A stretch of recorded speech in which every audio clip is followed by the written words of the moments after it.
পঢ়িবলৈ বুলি আহে চহৰলে ছোৱালী গাঁৱৰ স্কুল কলেজ এৰি কটনত নাম লগাহি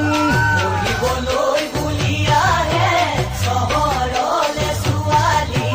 গাঁৱৰ স্কুল কলেজ এৰি কটনত নাম লগাহি এমাহ দুমাহ নহওঁতে ল'ৰা প্ৰেমত পৰে এমাহ দুমাহ নহওঁতে ল'ৰা প্ৰেমত পৰে দিনে ৰাতি ঘূৰে ল'ৰাৰ লগত ৰাতি দুপৰলৈকে মোবাইল ফোনত কথা পাতে ৰাতি দুপৰলৈকে